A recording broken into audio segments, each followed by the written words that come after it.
Arizona loses again. Iowa State, Duke, and Florida, meanwhile, all roll at home. We're getting all this and more coming up on Hoops in 5, your 5-minute college basketball show. I'm your host, PJ Glasser, and let's get started. Game of the weekend was out in Tucson between number 1 Arizona and number 16 Texas Tech. College game day was out there, and this game lived up to the billing. It was terrific. Did have some injury news. Koa Pete, star freshman for Arizona, is going to be a lottery pick in this year's upcoming draft. Did get hurt in the first half, only played 11 minutes, and we did not see him the rest of the game. Even without Koa Pete, though, Arizona had plenty of opportunities. They should have won this game, but give Texas Tech a ton of credit. They hung around, and every time they needed a bucket, it would mostly be JT Toppin or Christian Anderson, but late in the game, Donovan Atwell, one of the best three-point shooters in the country, steps up, hits this massive three-pointer from the corner to give Texas Tech a lead. Arizona would tie the game up. We would head to overtime, and in OT, it would be the JT Toppin show. Led everybody with 33 points, also had 13 rebounds. Toppin's last year's Big 12 Player of the Year. One of the best players in the country. He was awesome. Christian Anderson was also great, 19 points and 8 assists for Texas Tech as well. And the Red Raiders get the massive upset over number 1 Arizona. How about Arizona? They started the year winning 23 games in a row, 23-0. They've lost their last 2. Texas Tech, meanwhile, now has wins over Arizona, Duke, and Houston. 3 of the best teams in the country. They can beat anybody on any given night. Sticking in the Big 12, we had a top 10 matchup in Ames between Kansas and Iowa State, and this game was not as entertaining as the Texas Tech and Arizona game was. Iowa State was a 7.5-point favorite in this game, which seemed super fishy. It felt like the sports books were daring you to bet Kansas. Darren Peterson was back for the Jayhawks in this game, only had 10 points. He was really a non-factor, and Kansas's offense just could not get anything going all night. Meanwhile, Iowa State on the flip side, they hit 11 three-pointers, had 4 guys in double figures. They were really balanced, and their defense, as it normally does, carried the way for the Cyclones. They get a massive win, and they got another big one upcoming tonight against Houston.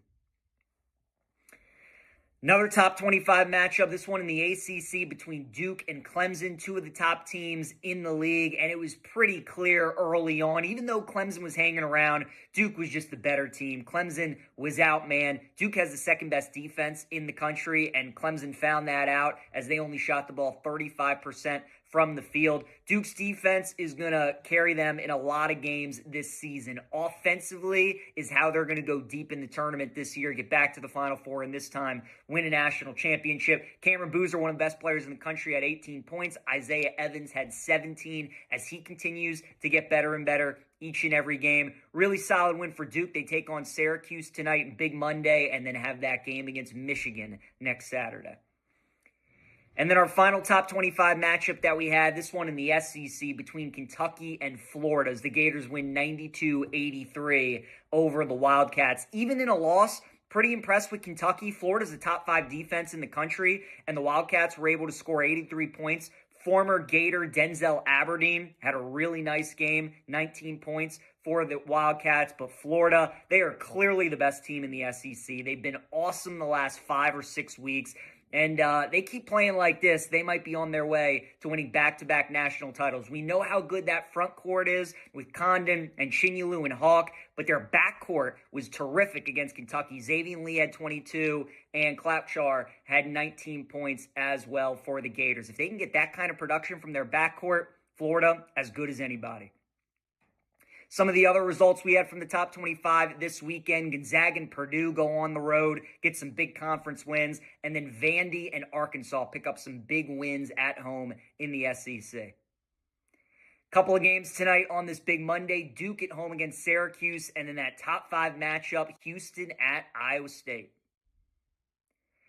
Going to that Houston and Iowa State game, my best bet is going to be Houston, plus 2.5 against the Cyclones. Total's 134.5. It's going to be a low-scoring game with 2 of the best defenses in college basketball. And with every point going to be earned in this game, with offense at a premium, probably going to come down to the last couple minutes, 1-possession game. I'll take the 2.5 with Houston. I actually think they're going to win the game, pull out a tight win. We all saw how tough Iowa State is to beat at home after their performance against Kansas. It's a tough place to win at Hilton Coliseum. I think Houston finds a way. I'll take the Cougars plus 2.5. That'll do it for Hoops and 5. with PJ Glass. Appreciate you guys tuning in. We'll see you next time.